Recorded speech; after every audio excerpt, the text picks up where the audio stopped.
के नीचे, जिस बड़ के पेड़ के नीचे ध्यान लगाकर भोलेनाथ, उसी के ऊपर एक तोते का घोंसला अंडा पड़ा हुआ था और वो अंडा उसी समय फूटा। अब जो सुख सावर है ना, वो भी कथा सुन रहा है। हूं कार्य भरी माता पार्वती,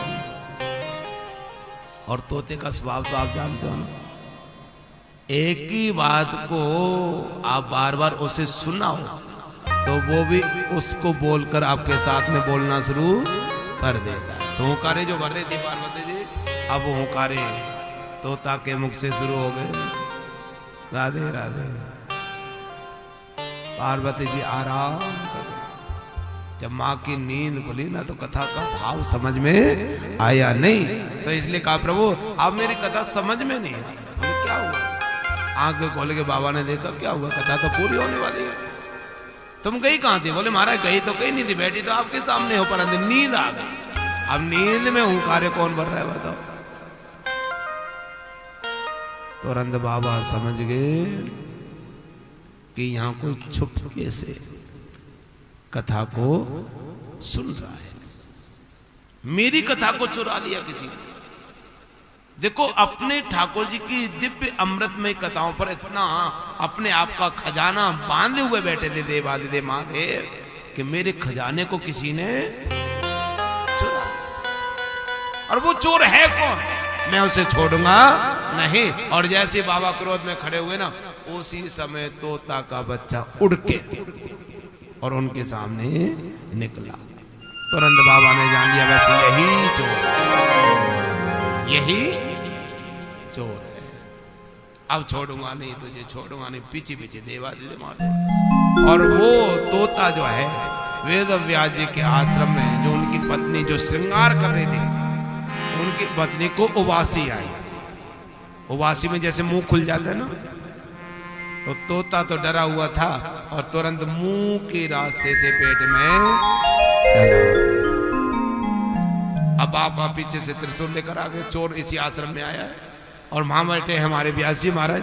देवादिदेव महादेव जी के जब देखा कि मेरे भोलेनाथ आए हैं तो तुरंत गद्दी छोड़कर खड़े हो गए, दौड़े हो गए। महाराज आपका स्वागत हो, आपका स्वागत हो। परंतु त्रिशूल लिए हुए हैं, क्रोध मुद्रा में है देवादिदेव महादेव। तो व्यास जी भी डर गए महाराज कि महाराज मेरे से कोई अपराध हो गया हो। अरे पहले मेरा प्रभु दोस्त तो बताओ, ये त्रिशूल किसके लिए उठा रखा है आपने? मेरे से कोई दोष हो गया? बोले नहीं, तुम्हारे आश्रम में चोर आया और मैंने अपनी आंखों से अभी अभी आया। बताओ, संतों के आश्रम में चोर। और बाबा कह रहे बाबा झूठ भी नहीं बोल सकते, महाराज आ गया हो, अपनी जान बचाने के लिए छुप गया हो कहीं। तो महाराज पहले तो ये बताओ कि नुकसान कितना बड़ा। देखो कहीं चोरी हो जाती है तो सबसे पहले आप क्या पूछते हो? क्या पूछते हो भैया? नुकसान कितना बड़ा होगा। राधे राधे। नुकसान। तो व्यास जी ने पूछा महाराज पहले तो ये बताओ, चोर को तो बाद में देखेंगे, पहले आपका नुकसान कितना हो गया? ऐसी आपके पास में क्या कीमती वस्तु थी जो चोर चुरा लाया? क्योंकि हमने तो यही सुना है, न कुंती न कोई ताला, मेरा शंकर बड़ा भोला। जो कोई खजाना रखते नहीं, कुछ रखते नहीं, कोई कोठी बंगला आदि कुछ भी नहीं। अब बताओ वहां से हम क्या चुरा कर लाएंगे? और वैसे भी हर स्थान पर, और जो मेन हर गांव में शहर में जो देवादिदेव महादेव जी का जो निश्चित स्थान होता है, आप जानते हो वो कौन सा स्थान होता है? जानते हो? शमशान। बोले बाबा कहां बैठते हैं? सुना है कि नहीं? जानते हो कि नहीं जानते?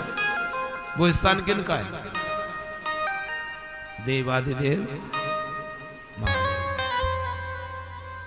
बताओ उसको शमशान क्यों बोलते हो? राधे राधे। क्यों बोलते हो?